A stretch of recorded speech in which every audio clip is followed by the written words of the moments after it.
मैं आज भी उस रात की ड्यूटी नहीं भूल पाती। लोग कहते हैं नर्सों का दिल मजबूत होता है क्योंकि हम रोज मौत, दर्द और तकलीफ देखते हैं। लेकिन उस रात सरकारी हॉस्पिटल की आईसीयू में जो मैंने देखा, उसने मेरी पूरी जिंदगी बदल दी। मैं नाइट शिफ्ट पर थी। टाइम था लगभग 1:30 AM। आईसीयू में हल्की सी नीली रोशनी थी। मॉनिटर की बीप, ऑक्सीजन के सिलेंडर की हल्की सी सीटी और बीच बीच में किसी मरीज की धीमी कराह। बाकी स्टाफ अपने अपने काम में थे, पर उस वक्त आईसीयू का राउंड अकेले मुझे ही लेना था। हमारी आईसीयू में 12 बेड थे, लेकिन कुछ महीने पहले नए वार्डन ने एक बेड और जुड़वाया था कोने में। वही था बेड नंबर 13। ज्यादातर रातों में वो खाली रहता था क्योंकि डॉक्टर मजाक में कहते थे, जो मरीज 13 नंबर बेड पर आएगा उसकी किस्मत का हमें नहीं पता। सब हंस देते, पर मैं उस बेड के पास से गुजरते हुए थोड़ी असहज महसूस करती थी। उस रात भी मैं हमेशा की तरह चार्ट लेकर राउंड पर निकली।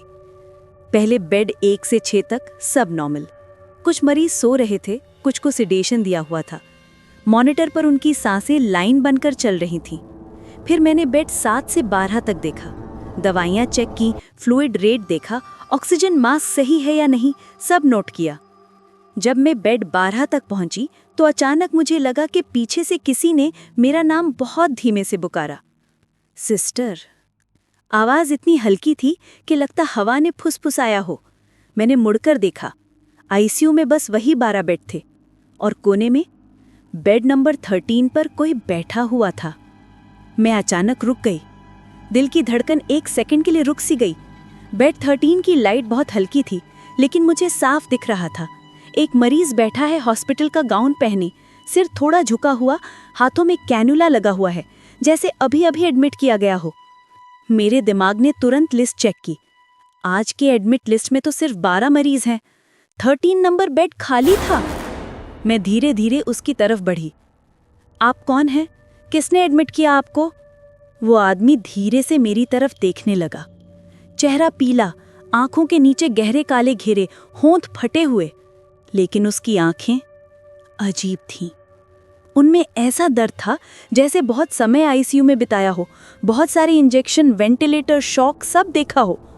उसने बहुत धीमी आवाज में कहा, दवाई समय पर दे देना, पिछली बार देर हो गई थी। उसकी आवाज सुनते ही मेरे हाथ में पकड़ा चार्ट कांप गया। मैं स्वभाव से डरपोक नहीं हूं, पर उस पल में मेरे शरीर की हर नस ठंडी हो गई। मैंने खुद को संभालते हुए पूछा, आपका नाम क्या है? उसने आंखें थोड़ी झुका दी। नाम रिकॉर्ड में नहीं होता, सिर्फ टैग पर होता है। उसने अपनी कलाई पर बंधे बैंड की तरफ इशारा किया।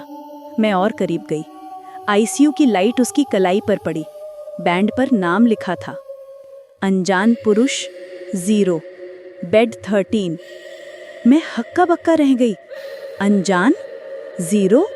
इस तरह तो हम केवल उन मरीजों को लिखते हैं जिनकी पहचान नहीं हो पाती, एक्सीडेंट वाले या जिनके साथ कोई आता ही नहीं है। लेकिन आज तो वैसा कोई केस आया ही नहीं था।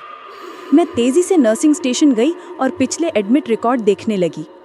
आज के जितने भी केस आए थे, दिल का दौरा, एक्सीडेंट, इन्फेक्शन, सब के नाम, उम्र, बेड नंबर साफ लिखे थे, 1 से 12 तक। 13 नंबर बेड खाली। तभी पीछे से वही आवाज फिर आई, सिस्टर दवाई। मैंने पीछे मुड़कर देखा। आईसीयू की कांच की खिड़की से बेड 13 साफ दिख रहा था। अब वहां कोई नहीं था। बेड की चादर बिल्कुल सपाट थी। कोई लिपटा नहीं, कोई बैठा नहीं, बस तकिए पर हल्का सा गड्ढा, जैसे किसी ने अभी अभी सिर हटाया हो। मुझे लगा शायद नींद, थकान और रात के काम ने मुझे हेलुसिनेशन दिखा दिया। मैंने खुद को डांटा, नर्स होकर ऐसे डर रही है। मैं वापस अपने काम में लग गई। करीब 3 बजे एक मरीज का बीपी गिरने लगा। डॉक्टर को बुलाया, injection. Subscribe Fearfuse for more.